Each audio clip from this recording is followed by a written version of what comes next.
Meus prezados e queridos irmãos, nesse momento eu quero cumprimentar a todos com a graça e a paz do nosso Senhor e Salvador Jesus Cristo. Eu dou graças a Deus por mais uma oportunidade que Ele me concede de poder voltar a comunicar com cada um dos meus amados e queridos irmãos, meus distintos alunos, para postar mais um comentário de uma das nossas lições da CPAD. Hoje nós temos a lição de número 3, de 20 de abril de 2025. A lição de hoje traz como título a verdadeira adoração. Louvado seja o nome do Senhor. Nós sabemos que fomos chamados enquanto igreja para adorar o Senhor. Na verdade, todo homem ele foi criado para a adoração. Infelizmente, o homem ele pecou contra Deus, ele desviou a rota, desviou-se do propósito de Deus e muitos, infelizmente, estão direcionando a adoração ao próprio homem ou a seres que não são deuses, a quem não merece adoração. E aqui esse texto fala do encontro de Jesus com uma mulher. E nesse encontro Jesus traz um ensinamento sobre o lugar da adoração, sobre a verdadeira adoração. É muito importante nós nos apossarmos desse ensinamento, porque principalmente aqueles que se dizem cristãos, eles têm que ter consciência que não faz sentido, razão de ser, alguém dizer-se cristão se ele não tem consciência plena que a síntese do cristão é viver uma vida de adoração a Deus.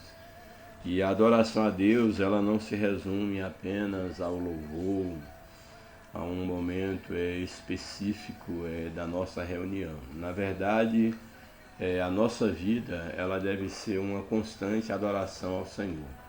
Então, independente do lugar onde nós estivermos, independente do que nós façamos, tudo quanto nós fizermos deve ser para a glória de Deus. De fato, o verdadeiro cristão, ele não tem essa separação entre vida sacra e profana. Ele tem apenas um modo de vida, ele tem apenas uma identidade, ele tem apenas um princípio moral e ético, e ele é aplicado em qualquer lugar. Então eu não preciso mudar de roupagem ou deixar para ser adorador, exercer o papel de adorador quando eu estou num ambiente cultico, quando estou ali reunido com os demais irmãos na igreja, na religião. Aí então esse é o momento de adoração. Isso, infelizmente, muitos ainda têm isso na sua mente. Muitos acham que adorar a Deus é quando eu estou na igreja cantando, ali louvando, ou quando eu estou dizimando, quando eu dobro os meus joelhos na igreja, ou até mesmo na minha casa, e esquece que nós temos o dever de ter uma vida constantemente diante do altar do Senhor. Cristo é o altar da nossa adoração, nós somos o próprio sacrifício vivo que devemos apresentar no altar que é Cristo. Porém, essa adoração ela não está resumida a local e nem a tempo. É preciso que nós tenhamos consciência que se nós estamos no nosso trabalho, ali nós devemos adorar o Senhor. Na nossa vizinhança, nos nossos negócios, em todos os nossos relacionamentos, nós devemos adorar o Senhor. A Bíblia nos ensina que tudo quanto nós fizermos deve ser para a glória de Deus. Qualquer coisa que eu fizer, seja onde, em qualquer tempo, que não glorificar a Deus, eu estou desviando do propósito de uma vida de adoração, de ser um verdadeiro adorador. Portanto, a lição ela vai nos dar a oportunidade de estudarmos sobre a verdadeira adoração. O texto áureo da nossa lição, ele é um texto que vai aparecer na leitura bíblica em classe, portanto eu só vou lê-lo nesse momento, não vou estar comentando. Deus é Espírito, importa que os que o adoram, o adorem em espírito e em verdade. João 4, verso de número 24. A verdade prática nos apresenta: adorar significa viver em total rendição a Deus, entregando-nos plenamente a Ele. Achei bem interessante aqui a verdade prática, quando ela traz uma das definições que aproxima das que eu mais gosto de refletir quanto ao verdadeiro sentido da adoração, porque é que ela nos apresenta que adorar é uma total rendição a Deus. E a ideia de estar rendido a Deus ou se render a alguém nos traz exatamente a ideia de você ser vencido por alguém. Nos remete à ideia de alguém que foi totalmente controlado, alguém que se tornou servo, que está a dispor do outro. E há um dicionário muito antigo, um dicionário bíblico, que ele coloca como uma das definições de adoração a palavra escravo, dando a entender que o adorador é um escravo daquele que o adora. Agora é importante nós observarmos que, independente do contexto, aqueles que adoram a um ser qualquer ou ao próprio Deus, como eu adoro, eles se tornam escravos não de uma maneira forçada. É uma entrega que você faz de forma voluntária, que você quer fazer. Eu não adoro a Deus porque a religião me convenceu, ao contrário do que eu pensava, porque eu tenho que dar satisfação para o meu líder religioso ou o grupo que frequenta. Eu não adoro a Deus por isso. A minha adoração ela está bem além do que isso. Eu tenho convicção do que Deus representa para mim. Deus é o Senhor absoluto da minha vida. E eu, de forma prazerosa, eu adoro a Deus. Então eu tenho um prazer em me submeter a Deus e me render ao Senhor, como nos diz aqui na verdade prática. Eu tenho um prazer de estar rendido, de ser vencido pelo Senhor e ter o privilégio de ser, nesse bom sentido, ser um escravo do meu Deus.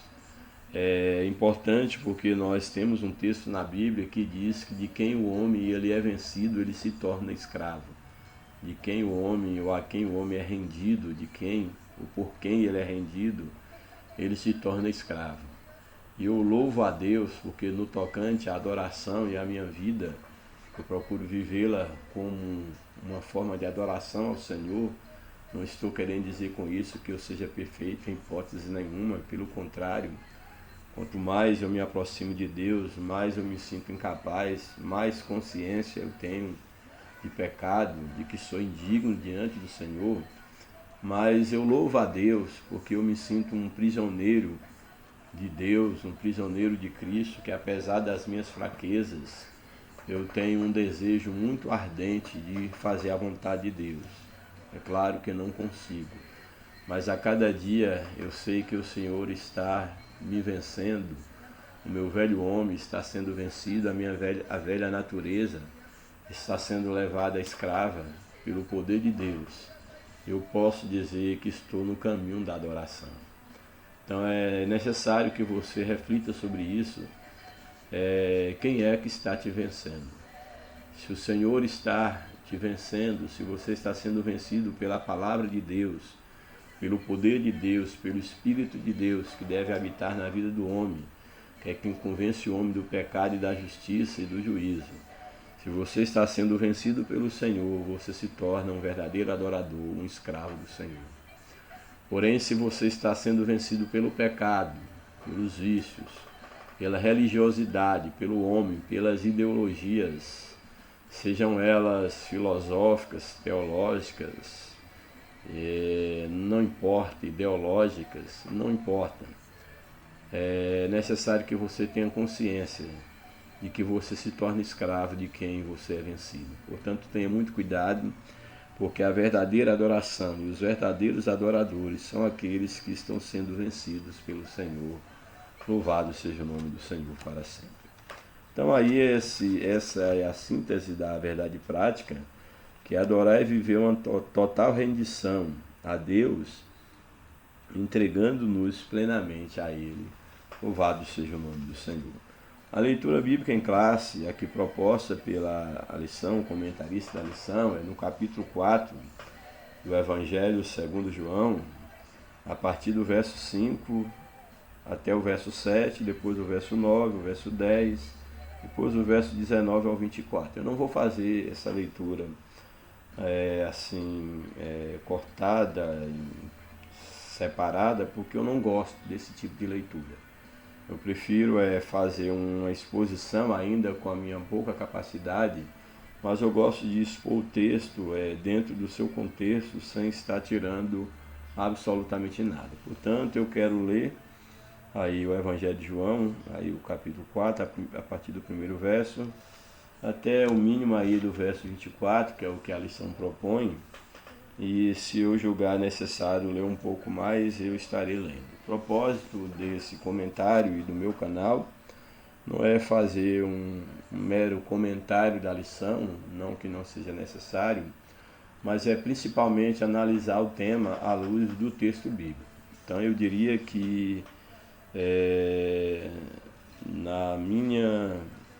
a minha intenção neste canal, nesse vídeo, é dar um foco maior à leitura bíblica em classe, ao texto bíblico, fazer uma leitura interpretativa dentro daquilo que o Senhor me permite enxergar, e depois apresentar a lição e confirmar ou discordar daquilo que eu vejo que o comentarista ele não foi feliz na exposição do tema e mais especialmente do texto bíblico básico da leitura em classe. Bem, então vamos se você tiver aí a sua Bíblia e você puder abrir aí no livro de João, no capítulo de número 4, vamos ler aí até onde o Senhor nos permitir, a princípio até o verso número 24. Bem, nos diz assim o texto da palavra do Senhor. Quando Jesus soube que os fariseus tinham ouvido dizer que ele fazia e batizava mais discípulos do que João, e aí tem aí uma oração intercalada, se bem que Jesus mesmo não batizava, e sim os seus discípulos. Aqui João ele faz essa observação que os fariseus eles obtiveram a informação de que Jesus fazia mais discípulos e batizava mais do que João. Porém, aqui João ele faz a observação de que, na verdade, não era Jesus quem batizava, eram os seus discípulos que batizavam. Portanto, Jesus não batizava mais do que João Batista, porque ele não batizava ninguém. Mas, porém, ele sim fazia bem mais discípulos do que João Batista, mesmo porque a própria função de João Batista foi ser um precursor, foi preparar o caminho de Cristo. Então aí na sequência do texto diz que Jesus, ao ele obter essa informação de que os homens ali, os fariseus em especial, que era uma seita do judaísmo, que perseguia inclusive bastante Jesus, juntamente com os saduceus, mas essa era uma das mais ferrenhas, essa seita, Jesus ao saber que esse grupo tinha ouvido que Jesus estava batizando mais gente do que João Batista, conseguido arrebanhar um número maior de discípulos, Jesus ao saber disso, ele deixa a Judéia para então ir se retirar para a Galileia. Que é bem interessante porque nós temos em Jesus já um exemplo de um verdadeiro servo, um verdadeiro adorador. Ele veio aqui para fazer totalmente a vontade de Deus. E aqui em Jesus homem nós vemos uma atitude de alguém que não quer glória para si. Ele mesmo diz várias vezes que ele não veio para propagar a sua própria glória, a sua própria vontade, mas ele veio ao mundo para glorificar o Pai. Então Jesus, diante da constatação de que os fariseus, esses religiosos, e de que se propagava que Jesus batizava mais discípulos do que João Batista e tinha um número de seguidores maior, ele procura se afastar. Ele se afasta, como o texto nos diz, ele deixa ali a Judéia e retirou-se outra vez para a Galileia. Isso é bastante interessante, Jesus não buscando os holofotes, não buscando glória para si, como deve ser a atitude de todo verdadeiro servo de Deus, verdadeiro adorador. Aí o verso 4 ele é bastante interessante porque nos diz que quando Jesus ele deixa a Judéia para ir para a Galileia, aí o verso 4 diz o seguinte: e era-lhe necessário passar pela região de Samaria. É bastante interessante porque se nós olharmos pela geografia bíblica, de fato é o caminho mais curto entre a Judéia e Galiléia é exatamente a região de Samaria. Esse seria o caminho mais provável que alguém tomaria em condições normais para poder se deslocar da Judéia para a Galiléia. Porém, um grande problema é que havia uma rivalidade entre os judeus e os samaritanos. Eles, por uma mistura histórica em relação à região dos samaritanos, por eles não serem considerados judeus puros, e também por uma rivalidade religiosa, os judeus, na sua maioria, eles faziam questão de pegar um caminho bem mais longo para ir para a Galiléia, para não ter que passar pela região de Samaria. Então a ideia aqui de ser necessário passar por Samaria, alguém pode de uma maneira assim desinformada achar que por ser a rota mais rápida para se chegar à Galiléia, e daí Jesus ter a necessidade de passar por ali, ou por ser a rota mais próxima, por ser a única rota. Mas, na verdade não era a única rota, apesar de ser a mais perto, a mais curta. Porém não era o comum judeu que descesse para a Galiléia passar por Samaria. Ele preferia estender a viagem em dias para não ter que passar por Samaria, uma vez que havia uma rivalidade entre esses dois povos, que na verdade eram irmãos, mas devido a uma mistura dentro de um contexto de guerra, de um contexto histórico, os samaritanos eles acabaram de uma certa forma perdendo a identidade em alguns aspectos em relação aos judeus, e também uma rivalidade maior estava no aspecto religioso, porque os samaritanos eles haviam construído um lugar para adoração em Samaria, no monte ali em Samaria, e é exatamente um monte histórico onde nós temos lá em Josué, por exemplo, se não me falha a memória, o episódio de tomar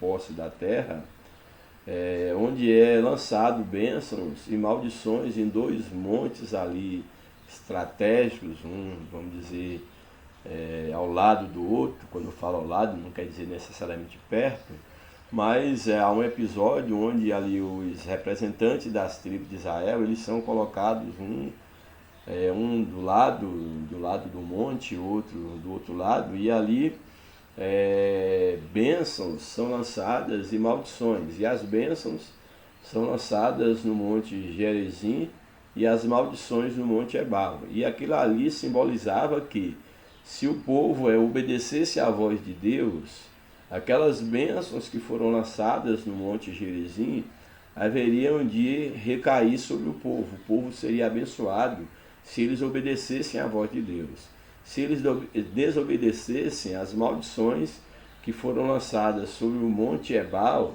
também elas alcançariam o povo de Israel.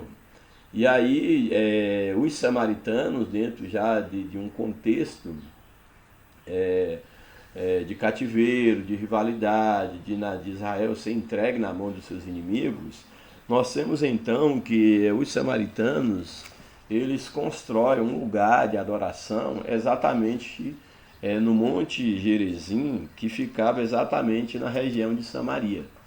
E este ali, naquele monte, no topo do monte, é construído um templo exatamente para rivalizar a adoração com Jerusalém, que seria o centro, de fato, a capital, o lugar da adoração. Portanto, os samaritanos, para não terem que ir a Jerusalém, eles adoravam, construíram um templo ali no Monte Gerizim, em Samaria, e esse num contexto já anterior, e logo depois é construído o segundo templo em Jerusalém. E aí exatamente essa rivalidade existia. Então, para que os samaritanos não descessem para Jerusalém, então foi construído um templo no Monte Gerizim, que era um monte histórico onde as bênçãos foram lançadas sobre o povo de Deus.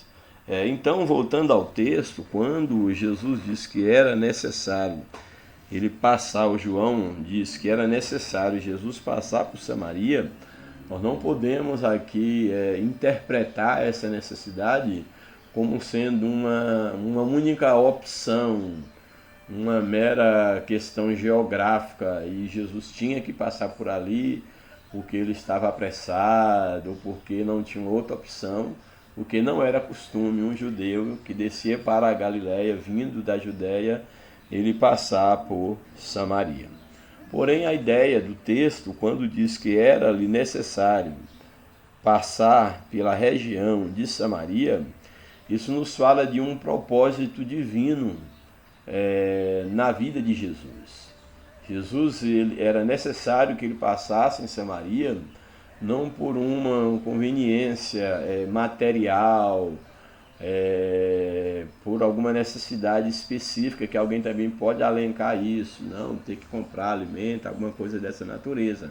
Mas não, na verdade, com todo o propósito de Jesus, apesar de que nesse contexto aqui, quando Jesus ele encontra com a mulher samaritana, os seus discípulos vão estar na cidade mesmo, comprando alguma coisa para, no caso, para se alimentar, enquanto Jesus estava ali numa cidade da região de Samaria, conversando com a mulher. Mas o fato de Jesus, uma vez que ele quem determinava o roteiro por onde a caravana, os seus discípulos tinham que ir com ele, havia um propósito espiritual que era exatamente o evangelho ser levado aos samaritanos. E ali Jesus, dentro do propósito divino, ele tinha um encontro com uma pessoa que seria o canal pelo qual Deus seria apresentado aos samaritanos. A verdadeira adoração seria apresentada aos samaritanos. E por incrível que pareça, essa pessoa era uma mulher, algo que não era muito, a mulher não tinha esse papel de proeminência dentro daquela cultura, daquela sociedade antiga, e essa mulher ainda era uma mulher de uma vida, uma conduta imoral, uma mulher que, na verdade, uma mulher que já tinha tido alguns maridos, e o marido o atual, o marido com o qual ela vivia, o homem, na verdade não era seu marido. Então era uma mulher, de fato, desprezada e que jamais, tanto por ser mulher, quanto pela condição moral que ela se encontrava, ela poderia estar conversando com um homem, uma pessoa de bem, e muito menos com um rabino, com um chefe religioso. Porém, Jesus, ele tinha um propósito maior, daí o texto nos apresentar que era necessário ele passar por Samaria. Você já viu um propósito divino na passagem de Jesus por Samaria. Aí o verso número 5 nos apresenta o seguinte: assim Jesus chegou a uma cidade samaritana, então não foi a capital, vamos dizer assim, seria uma cidade da região de Samaria.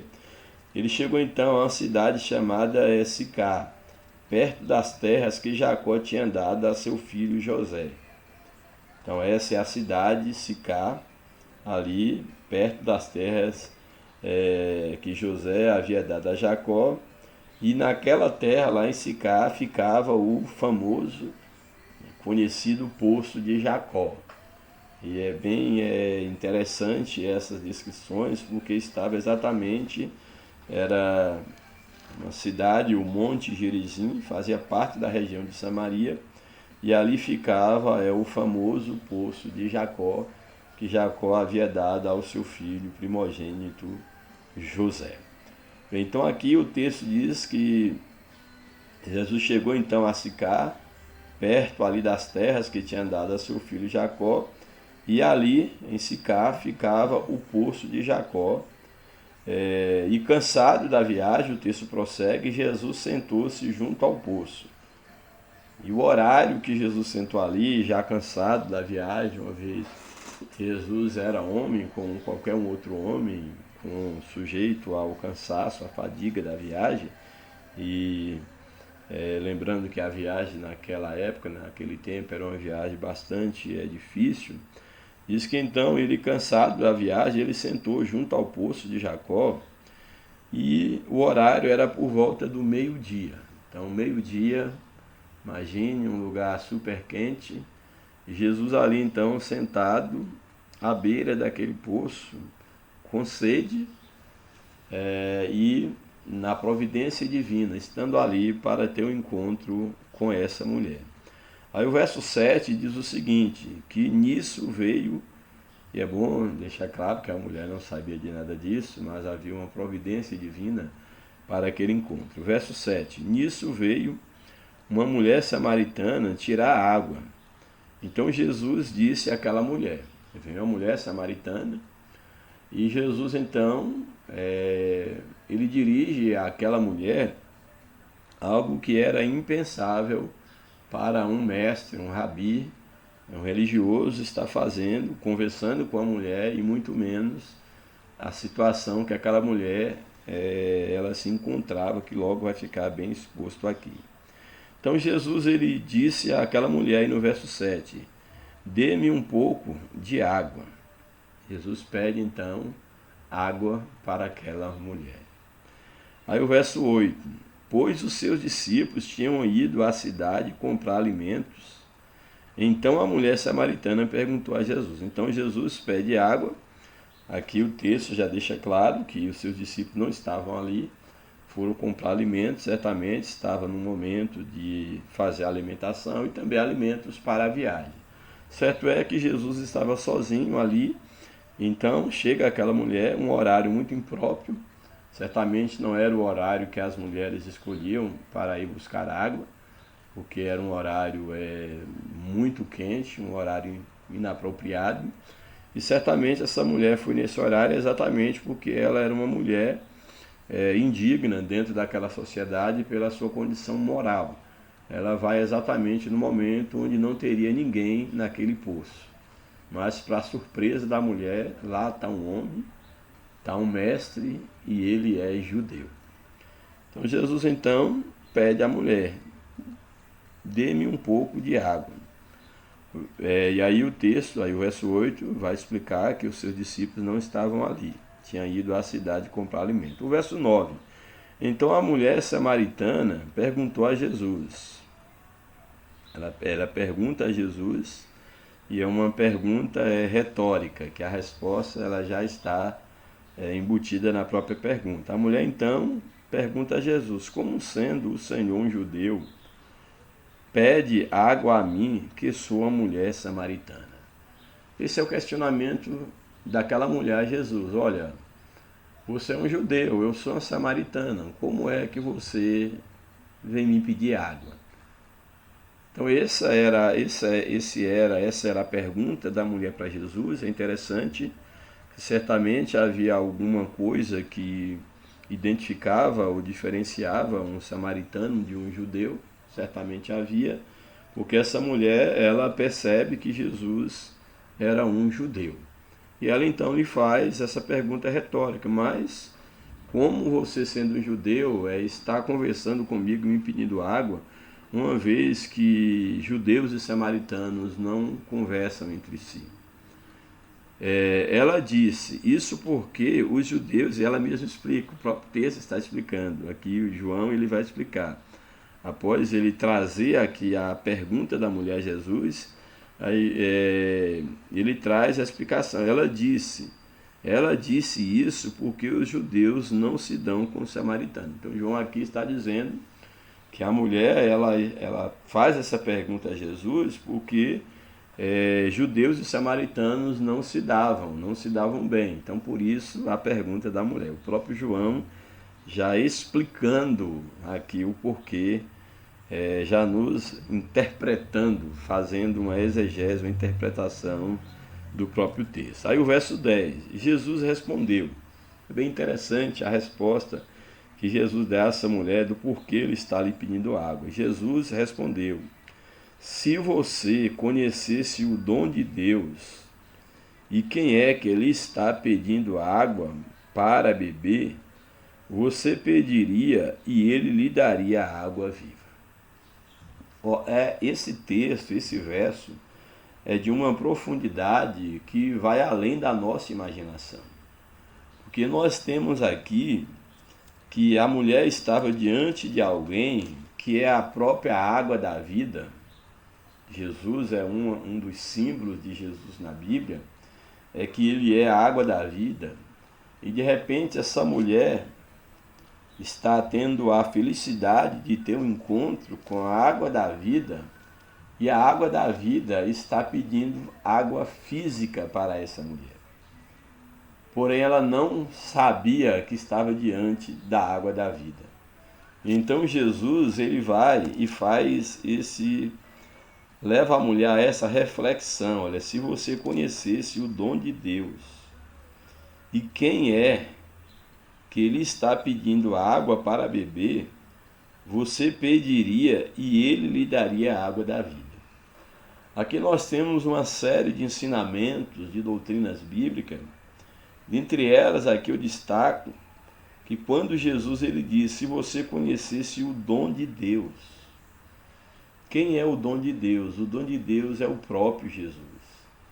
Há versões, a versão que o comentarista usa na lição, por exemplo, ela vai aí no verso de número 10, a versão diz assim: Jesus respondeu e disse-lhe, se tu conheceras o dom de Deus e que é o que te diz. Ou seja, o dom de Deus sou eu que estou dizendo para você. Então é isso que Jesus está dizendo. Olha, se você conhecesse o dom de Deus, que sou eu. O dom de Deus é o que nós chamamos da graça de Deus. A graça de Deus revelada. Quem é a graça de Deus revelada? É o próprio Jesus. É o mistério que esteve oculto em todo o tempo e que foi revelado por meio da sua igreja. É o próprio Jesus que manifestou na dispensação dos tempos. Então agora é Jesus que estava ali, o dom gratuito de Deus, e é bom nós termos consciência disso, que a salvação é pela graça nós somos salvos mediante a fé, e a graça de Deus é nada mais, nada menos do que Jesus. Então Jesus disse para a mulher, olha, se você conhecesse o dom de Deus, e quem é que lhe está pedindo de beber, que sou eu, o dom de Deus, você aproveitaria a oportunidade para pedir uma água diferente da água que você está buscando. Você lhe pediria uma água viva, uma água que mataria a sua sede, uma vez por todas, e você nunca mais teria sede na sua alma, no seu espírito, já que aquela mulher era uma mulher sedenta de Deus. Uma mulher cujo coração era tomado por um vazio, uma sequidão muito grande, por uma vida de pecado, de prostituição, uma vida afastada de Deus, que precisava do amor, precisava da água viva, jorrando na sua alma, no seu espírito. Portanto, ele vai lhe levar a essa reflexão. Se você conhecesse o dom de Deus e quem é que ele está pedindo água para beber, você pediria e ele te daria água viva. Aí o verso 11, ao que ele respondeu à mulher. A mulher então responde, o Senhor não tem balde e o poço é fundo.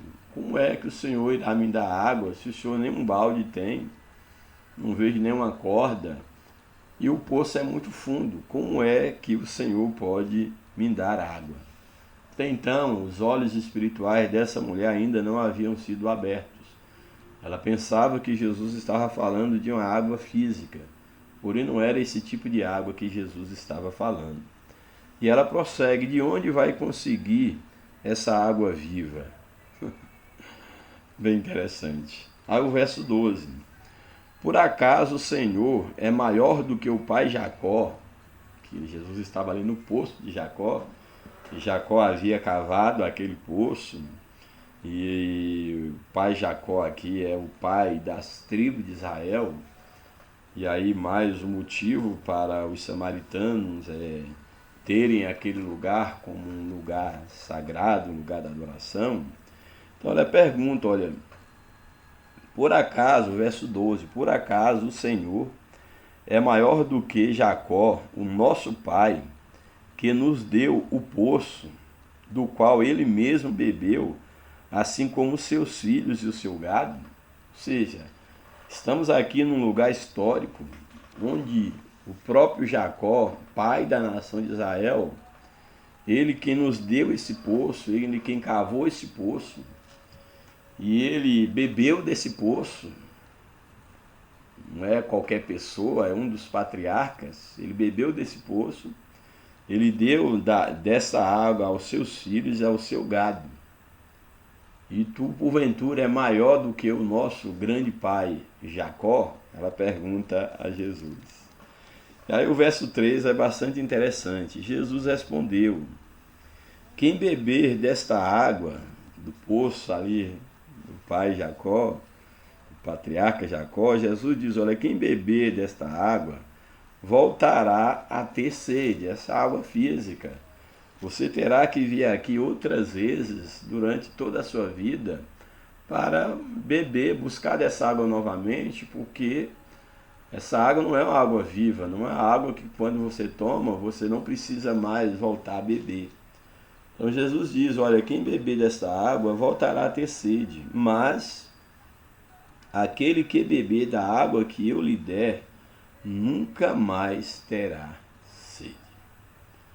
Aí quando Jesus ele leva o diálogo para essa reflexão, e que a mulher, ao beber daquela água do famoso poço de Jacó, ela voltaria a ter sede, mas Jesus lhe estava oferecendo uma água que não era uma água daquele poço, era uma água viva, e diferente daquela água que alguém tirava daquele poço de Jacó, precisava voltar a beber. Ele vai dizer, pelo contrário, a água que eu lhe der será nessa pessoa uma fonte a jorrar para a vida eterna. Ou seja, a água que eu der a você ou a todos aqueles que beber da água que eu tenho para dar, é uma água que jorra para a vida eterna, que nunca mais essa pessoa terá sede espiritual. Nunca mais essa pessoa precisará beber novamente, nunca mais ela terá uma sequidão.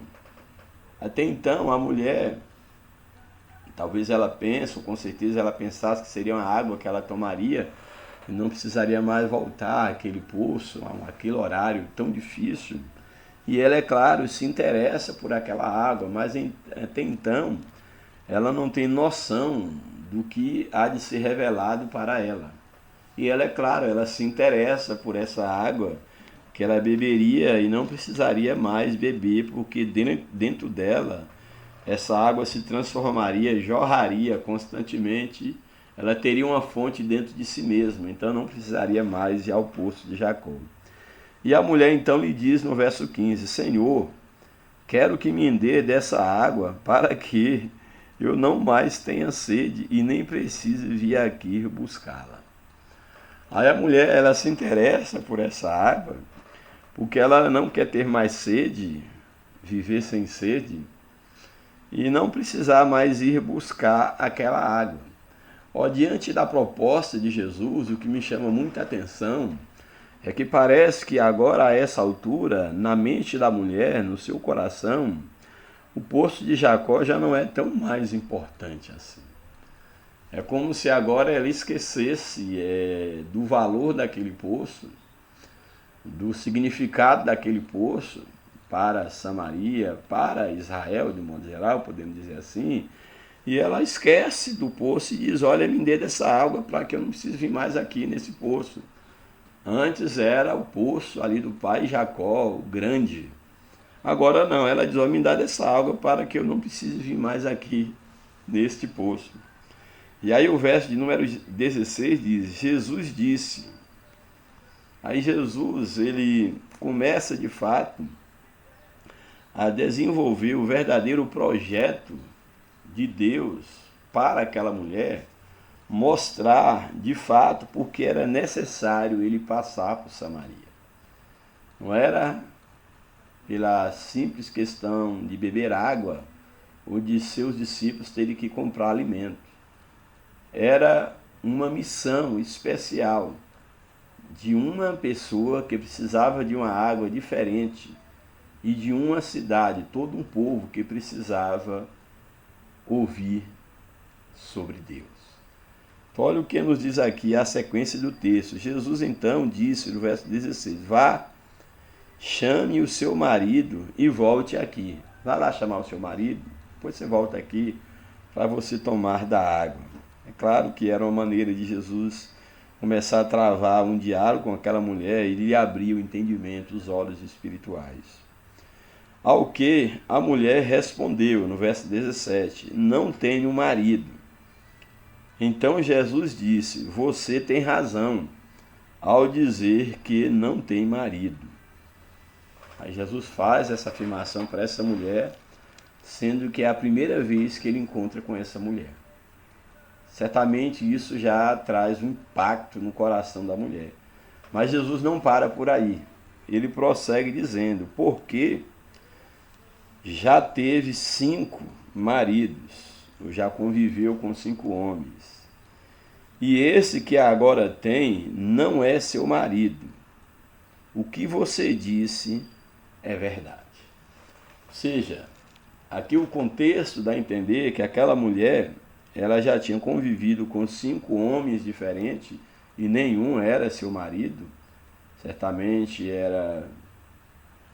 adulterava ou tinha convivido com maridos de outras mulheres ou vivido uma vida de prostituição, mas não tinha sido, nenhum tinha sido seu marido de verdade, porque o próprio Jesus ele vai dizer: olha, você tem razão ao dizer que não tem marido, porque já teve 5 e esse agora que tem não é seu marido. Você já teve 5, conviveu com 5 homens, e esse agora que você tem também não é o seu marido.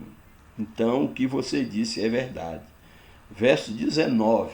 No verso 19, a mulher, diante dessa revelação de Jesus, aquele homem estranho que agora fala sobre coisas íntimas e que certamente talvez os samaritanos até soubessem, mas jamais um judeu, um estranho, saberia, em pouco tempo, estando ali só de passagem, saberia o que a vida daquela mulher, e ela percebe que aquilo ali não é normal, que alguém para falar aquilo tinha que ser um profeta, alguém da parte de Deus.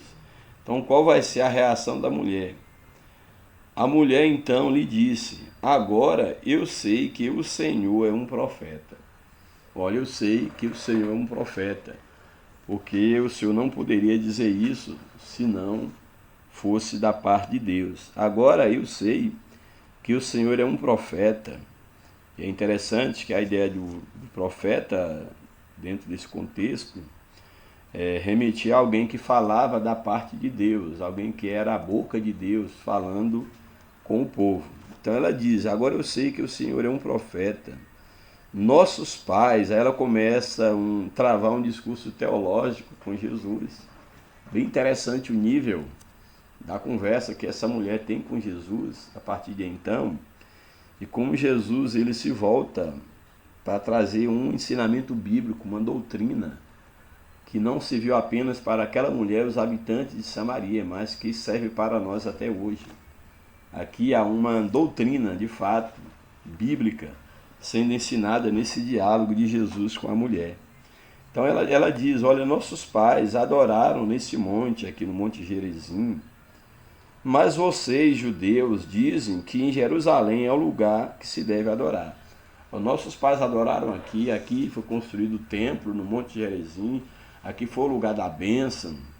Porém, vocês, judeus, dizem que o lugar da adoração é em Jerusalém.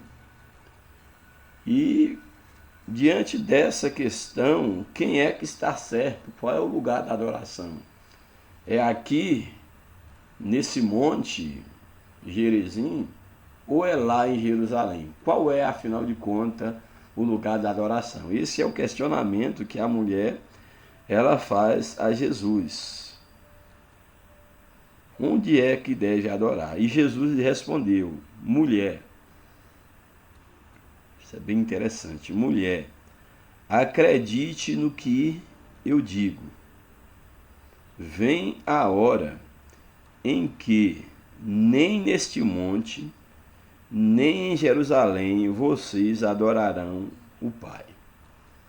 Olha, vai chegar um tempo que a adoração não será nem em Jerusalém e nem aqui em Samaria, aqui em Gerizim. Ou seja, o que Jesus está trazendo aqui agora é um ensinamento de que a adoração chegaria um momento, e aquele momento já havia chegado, que era com a sua vinda, Jesus já estava ali, ele era o momento, que a adoração agora ao Pai não estaria mais presa a um lugar geográfico. A Samaria, a Jerusalém, a capital santa. A adoração não seria mais assim. E eu acho isso bastante importante, porque, fazendo aqui uma pausa dentro desse contexto, que existem pessoas que estão presas ao lugar de adoração. Nós não devemos desprezar o templo, uma casa ali dedicada, consagrada ao Senhor. É necessário que haja respeito, que haja zelo, amor pela casa de Deus, o que está faltando no coração de muitos, e tem levado inclusive muitos, na maioria das vezes por culpa da liderança, a desprezarem a igreja e muitos se tornarem inclusive desigrejados. Mas há um valor no local da adoração, por ser um lugar dedicado a Deus, onde todos nós possamos estar juntos em comunhão e aprendendo uns com os outros e sendo instruídos na palavra de Deus. Porém, é necessário que nós tenhamos uma consciência plena que a adoração a Deus ela não está restrita ao templo. Ali é um lugar de adoração, sim, ou pelo menos deveria ser. Todos vão ali adorar? É claro que não. Eu diria que na atualidade poucos de fato adoram em alguns lugares, poucos de fato adoram. Mas ali a princípio é um lugar de adoração, porém não é o único lugar, não. O que Jesus está trazendo aqui como ensinamento é que chegaria um tempo, e esse tempo já tinha chegado, em que o lugar de adoração não estaria limitado a um espaço geográfico, mesmo porque Deus ele não habita em templo feito por mãos de homem. Deus não está limitado a Jerusalém, a Bom Jesus da Lapa, aos lugares sagrados. Muitos aí fazem caravanas para a Terra Santa, para Israel, e é uma espécie de romaria cristã, evangélica, essa mistura toda. Enquanto um lugar histórico, arqueológico, é interessante. Eu gostaria até de conhecer, mas não tenho esse apego com a Terra Santa, como se lá a presença de Deus fosse maior do que aqui na minha casa, aqui no Brasil, na Bahia, em Conquista. Não, isso não tem mais base bíblica. Jesus está trazendo um ensinamento que agora se tornaria atemporal, de que chegaria um momento em que a adoração a Deus não estaria limitada a um lugar físico. Podemos ter lugares consagrados a isso, sim, Mas a adoração a Deus não está limitada a isso, mesmo porque Deus não fica preso a um espaço físico geográfico. Então, olha o que Jesus diz para a mulher: acredite no que te digo, vem a hora em que nem neste monte, nem em Jerusalém, vocês adorarão o Pai, ou seja, adorarão a Deus. Quando ele chama aqui Deus de Pai, ele estava na missão enquanto filho. E aí ele faz uma observação à mulher quanto ao samaritano: vocês adoram o que não conhecem, ou seja, vocês samaritanos adoram a Deus, mas vocês não têm um puro conhecimento de Deus. Vocês se misturaram enquanto povo de Deus. Nós, judeus, adoramos o que conhecemos, porque a salvação vem dos judeus. A promessa é dos judeus. Aí o verso 23, como diz na nossa linguagem, é a cereja do bolo. O verso 23, Jesus diz o seguinte: mas vem a hora, e olha aqui no verso de número 21, ele diz, vem a hora. E agora no verso 23, ele torna a retomar a ideia, porém dando uma ênfase. Em que hora, que tempo é esse? Ele diz, vem a hora e já chegou. Então, quando ele diz que vem a hora e já chegou, ele está falando da sua própria pessoa, do seu próprio ministério, que era exatamente o Deus encarnado entre os homens, o Verbo que se fez carne, o Espírito que se fez carne, o Logos, a razão. Então ele vai dizer, olha, mas vem hora e já chegou, em que os verdadeiros adoradores adorarão o Pai em espírito e em verdade.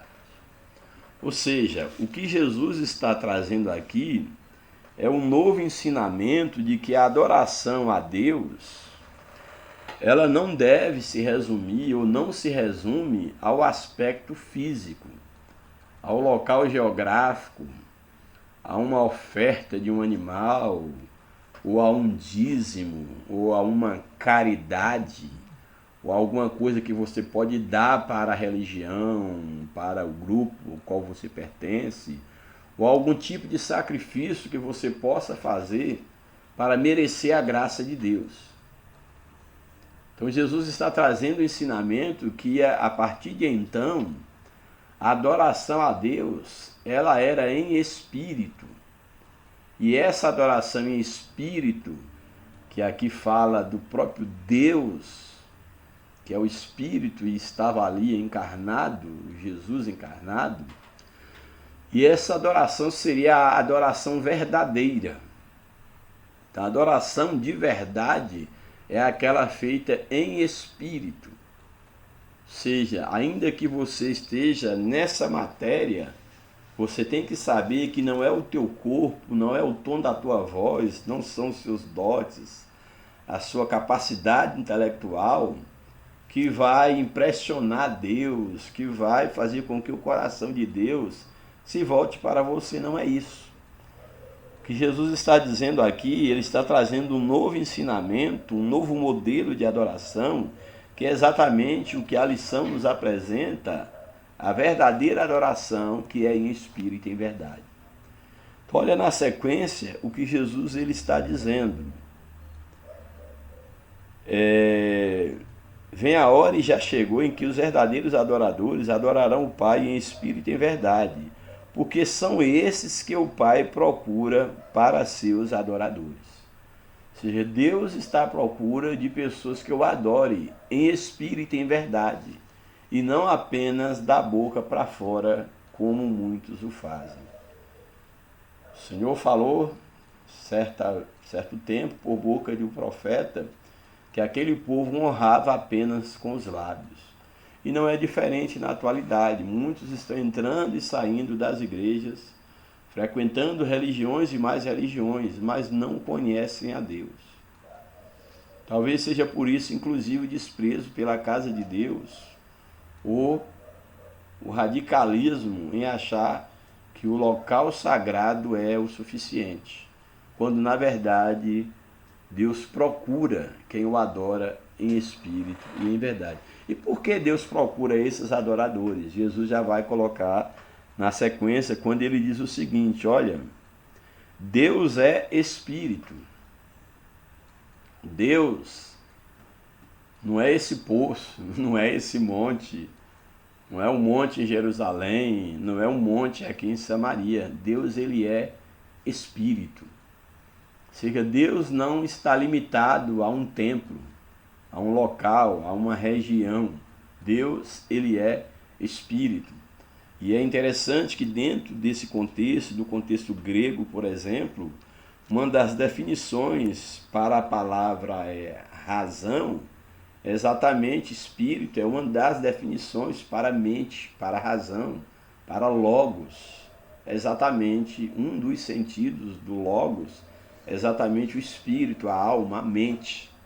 E aqui, quando Jesus apresenta que Deus é espírito, isso aqui há uma profundidade bem além do que nós podemos imaginar. Que Deus é espírito enquanto Deus, mas também ele é a própria luz, ele é a própria sabedoria, ele é o próprio logos, ele é a própria palavra, ele é a fonte de todo existir, já que tudo foi criado por meio dele, pela palavra, tudo veio dele. Então aqui Jesus está dizendo, olha, Deus, ele é espírito, e é necessário que os seus adoradores, que aqueles que o queiram adorar, o adore em espírito e em verdade. Adorar em espírito fala exatamente de uma adoração que vai além da emoção. Deus não é emoção. Deus é espírito. Deus não é emoção, Deus não é sentimentalismo. Deus não é essas influências ou essas tendências do coração humano. Deus, ele é um ser, ele é espírito. Então, quando o texto está dizendo aqui que Deus é espírito, e é necessário que os que o adorem em espírito e em verdade, ou seja, a verdadeira adoração é a feita em espírito, está mostrando que não é através da carne, ou através dos meros sentimentos humanos, das meras emoções, crenças, pensamentos, sensações, comportamentos. Não é meramente através disso que nós conseguimos adorar a Deus, que nós conseguimos nos aproximar de Deus, porque Deus, ele é espírito. Então, como é que o homem então consegue adorar a Deus? É exatamente através da obra de Cristo, que é o novo nascimento. Somente nascendo de novo, como nós vimos, se não me falha a memória, na lição passada, o novo nascimento, lição passada. Somente nascendo de novo, da água e do Espírito, nós poderemos adorar a Deus em espírito e em verdade. Portanto, é necessário nascer de novo. E aí Jesus, então, prossegue nesse seu discurso, nesse abrir dos olhos espirituais da mulher. Deus é espírito e é necessário que os seus adoradores o adorem em espírito e em verdade. Aí o verso 25, ele vai prosseguir. A mulher respondeu: eu sei que virá o Messias, chamado Cristo. Quando ele vier, nos anunciará essas coisas que tu está dizendo. Aí o verso 26, Jesus diz: então Jesus disse: eu sou o Messias, eu que estou falando com você. Louvado seja o nome do Senhor. E aí tem a sequência da história, maravilhosa, mas a lição nos propõe a leitura até o verso de número 24, eu já li até o verso de número 26, e aí você pode, caso você queira, e eu aconselho que leia, a sequência da história é que a mulher ela sai depressa para avisar os homens da cidade, e aqueles homens vêm correndo para ver, ela diz, ter encontrado o Messias, e os homens vêm então, creem na palavra daquela mulher, e vêm então para encontrar-se com Jesus, com o Messias, E quando os samaritanos foram, aí o verso 40 diz que quando pois os samaritanos foram até Jesus, pediram-lhe que permanecesse com eles, e Jesus ficou ali 2 dias. Muitos creram nele por causa da palavra de Jesus, e estes que creram diziam à mulher: agora não é mais por causa do que você falou que nós cremos, mas porque nós mesmos ouvimos e sabemos que este é verdadeiramente o Salvador do mundo. Louvado seja o nome de Jesus. Esse último verso que eu li é o verso 42. Então esse é o texto da leitura bíblica em classe, um texto maravilhoso que nos fala exatamente sobre a verdadeira adoração que é em espírito e em verdade. Já gastei 1 hora apenas aqui no comentário, portanto agora eu vou apenas ler a lição e pontuar alguma coisa, caso haja necessidade. Introdução da lição. O ser humano sente uma necessidade intrínseca de Deus. Com a leitura da passagem de João 4, que nós lemos, essa carência espiritual torna-se evidente. Nesse contexto também se revela a importância de uma autêntica adoração que surge de uma experiência profunda com Jesus Cristo, como aquela mulher e alguns samaritanos tiveram. Por esse motivo, a adoração cristã é o tema central dessa lição. A partir do diálogo entre Jesus e a mulher samaritana, podemos extrair ensinamentos valiosos sobre a adoração. Primeiro tópico: o encontro em Samaria e 2 preciosas lições. Primeiro subtópico: a necessidade de passar em Samaria. Eu já explanei. Em João 4,4 é informado que era-lhe necessário passar por Samaria. O Senhor deixava a Judéia em direção à Galiléia, e para tal teria que atravessar por Samaria, mas tinha outra opção.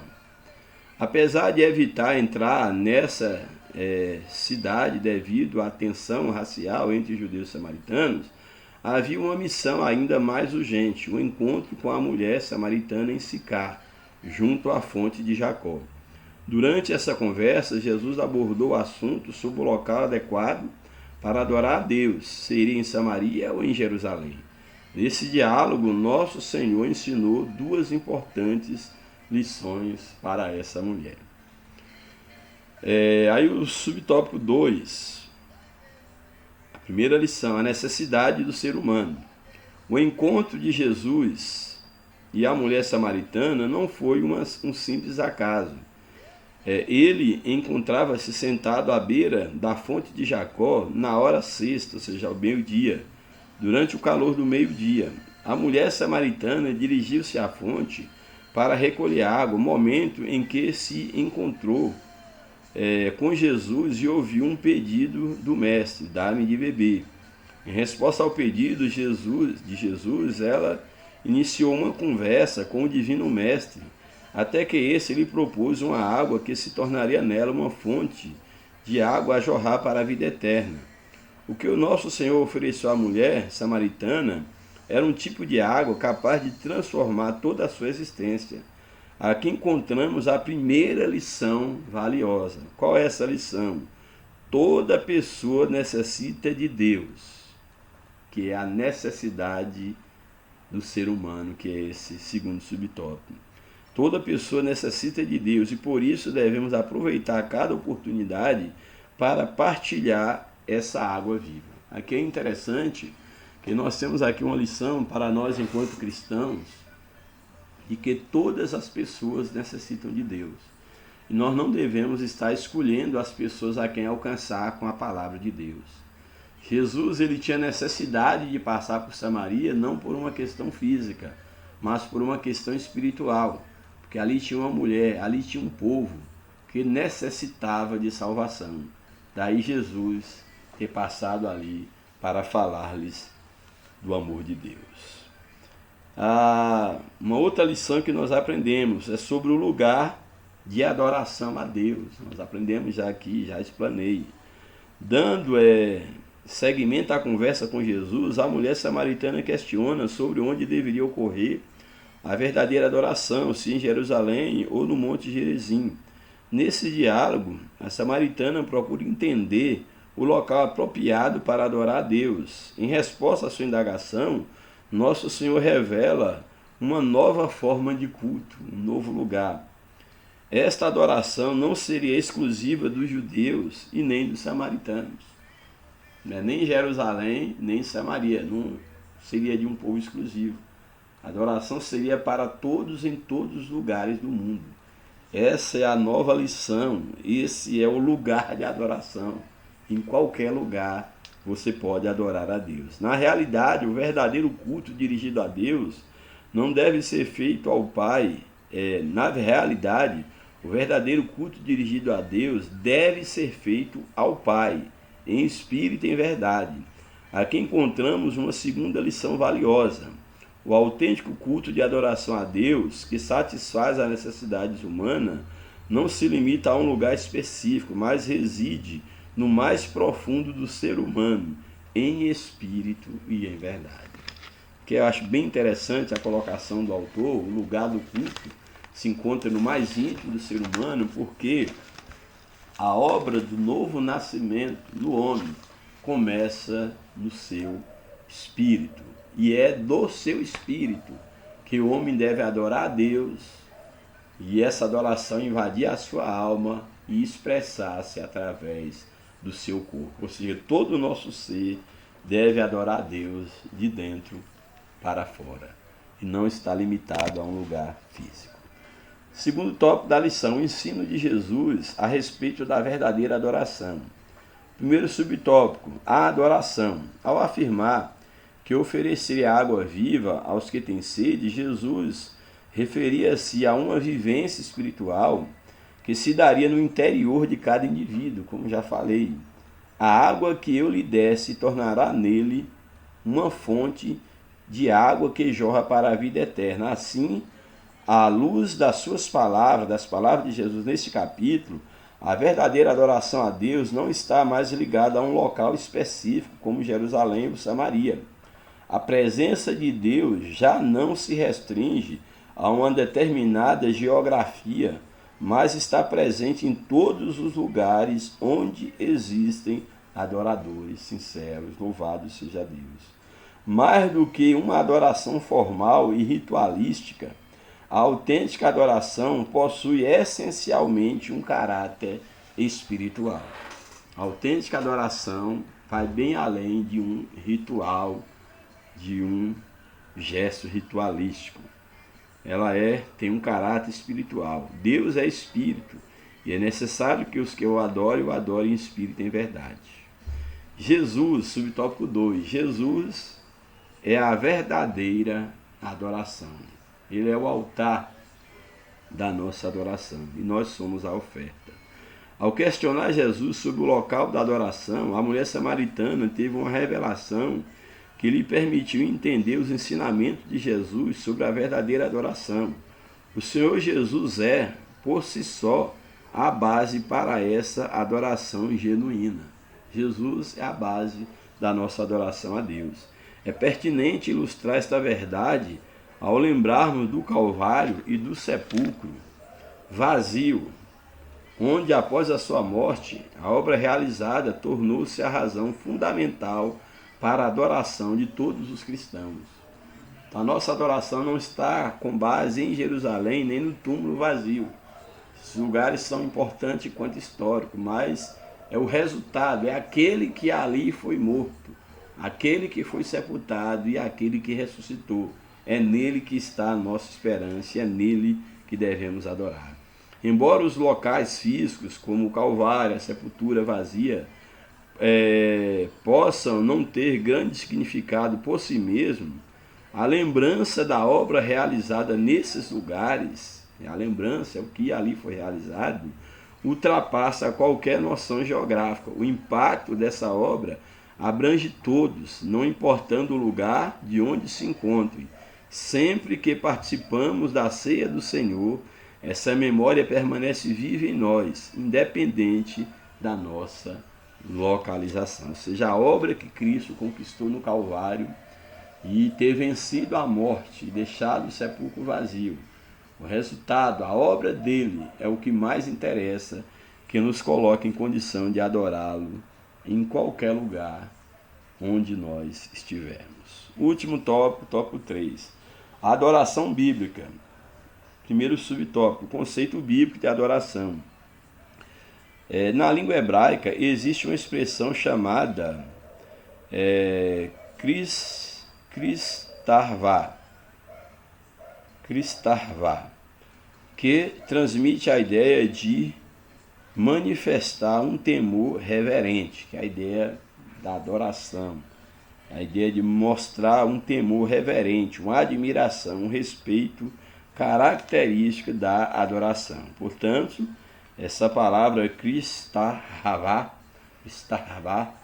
tem exatamente essa ideia de um temor reverente, de uma santa admiração. Já na língua grega, duas palavras são utilizadas para definir adoração: latreia e proskuneo. A palavra latreia refere-se à submissão de quem serve a outra, a ideia do escravo, esse termo que eu abordei no início, no sentido de latreia. E a outra palavra, o proskuneo, significa adorar ou ato da adoração. No diálogo com a mulher samaritana, Jesus utilizou proskuneo, que é adorar. Em português, a palavra adoração implica atribuir mérito ou valor a alguém, ou seja, então temos que ter muito cuidado, porque a adoração bíblica, ela não deve ser dirigida a um pastor, a um líder, a uma denominação, a um lugar sagrado, a ninguém.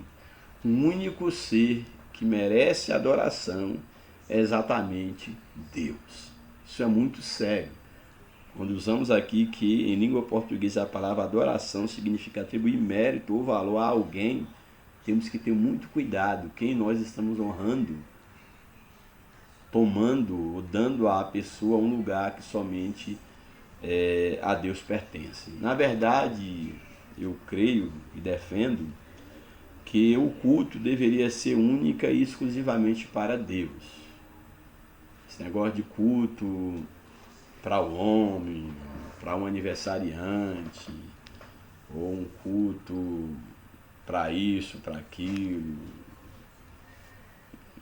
Eu sou meio cismado com essas coisas.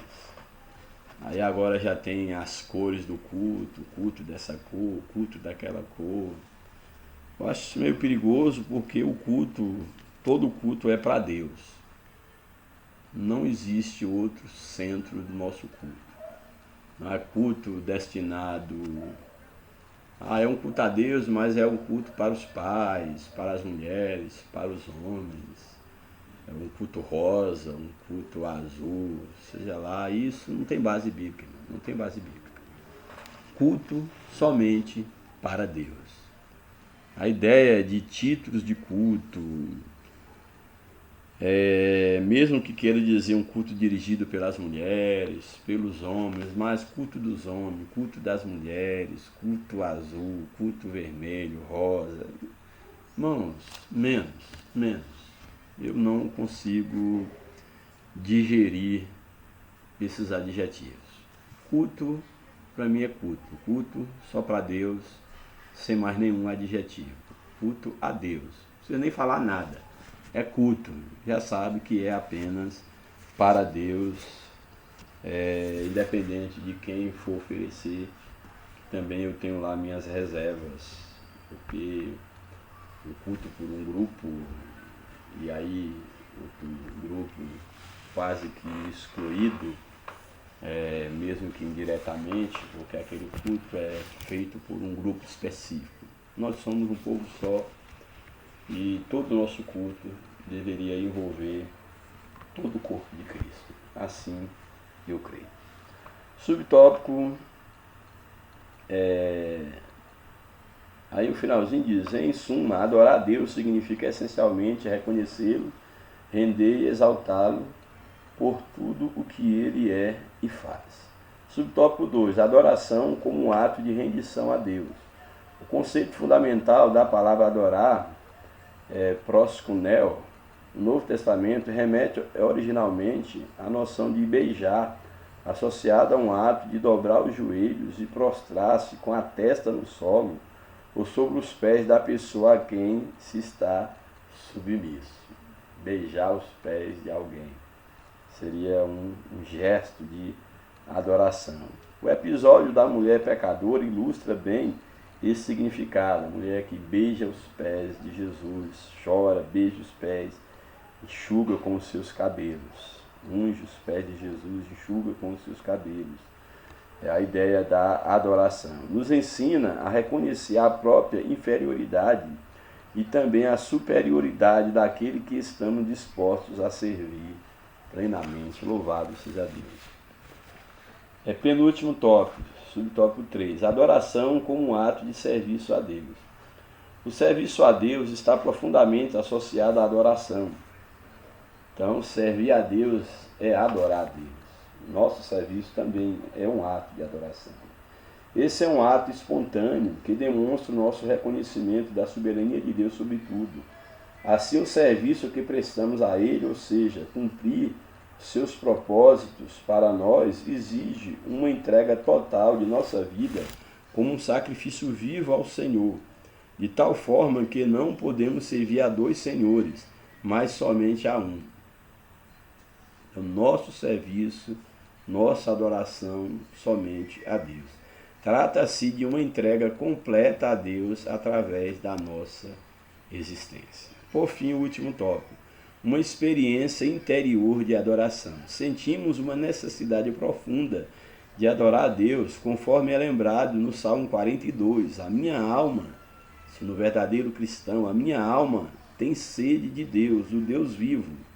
Quando entrarei e me apresentarei ante a face de Deus. Como está a tua sede de Deus? A tua sede de Deus reflete o seu amor e o quanto você é um adorador. Se você não tem sede da presença de Deus, de estar diante dele, através da oração, os seus joelhos dobrados diante do Senhor, se você não tem sede da palavra de Deus, de estar na presença de Deus, de ouvir a palavra de Deus, de estar na casa de Deus adorando ao Senhor, isso reflete como está a tua adoração e o teu estado espiritual diante de Deus. Louvado seja o nome do Senhor. A gloriosa presença do Deus Todo-Poderoso satisfaz todas as carências da pessoa. Assim, a verdadeira adoração envolve uma postura interior que permite ao crente estabelecer um vínculo profundo com Jesus Cristo, reconhecendo-o como Senhor e Salvador das nossas vidas. Louvado seja o nome do Senhor. Por fim, a conclusão. Neste estudo focamos nos ensinamentos praticados ou práticos de Jesus acerca da adoração e, por consequência, discutimos a doutrina da adoração cristã. O capítulo 4 do Evangelho de João revela duas lições valiosas. A primeira é que todo ser humano possui uma necessidade a satisfazer, ou seja, a necessidade de Deus. A segunda é que em Jesus a verdadeira adoração surge como um movimento que se inicia no interior. Tudo isso resulta de uma experiência viva com Jesus Cristo. Louvado seja Deus. Que Deus nos abençoe, que Deus nos ajude, que nós tenhamos aprendido nesse momento que aqui passamos qual o sentido da verdadeira adoração a Deus. Que Deus abençoe você, a sua família. Senhor Jesus, eu te peço nesse momento, por favor do teu filho, da tua filha, do teu servo, desse meu aluno, Senhor, minha aluna, que está, Senhor, que acabou de ouvir, Senhor, a tua palavra neste momento. Deus, eu te peço, Senhor, manifesta em cada coração nesse momento, que nós sejamos despertados para render a Ti, Senhor, uma verdadeira adoração. Senhor, não nos deixe, Senhor, estar acostumados com uma vida de mera religiosidade. Que nós possamos entender, Senhor, que a verdadeira adoração começa no nosso interior, no nosso espírito, e que nós só podemos adorar a Ti em espírito e verdade. que nós não venhamos a desprezar, Senhor, o lugar consagrado a Ti, para nos reunirmos, para adorar, para louvar o Teu nome, para aprender a Tua palavra. Nós não venhamos a profanar este lugar, a desprezá-lo, abandoná-lo, mas também que nós tenhamos consciência, Senhor, que nós precisamos estar diante da Tua presença, a despeito do lugar onde nós estivermos, não apenas no lugar de culto na Tua casa, mas que no nosso trabalho, nos nossos relacionamentos, na nossa família, que onde quer que nós estejamos, Senhor, nós estejamos diante da Tua presença, que a nossa vida, que a nossa existência seja uma constante adoração a Ti. Eu que te peço em favor do Teu filho, da Tua filha, e venha, Senhor, levar aqueles que ainda não Te conhecem a experimentar o verdadeiro gozo da salvação. Fortaleça aquele que está fraco, desanimado, traga os desviados de volta aos Teus caminhos. É minha oração a Ti, minha gratidão, ó Pai, em nome de Jesus. Amém. Deus os abençoe. Até a próxima oportunidade, em nome de Jesus.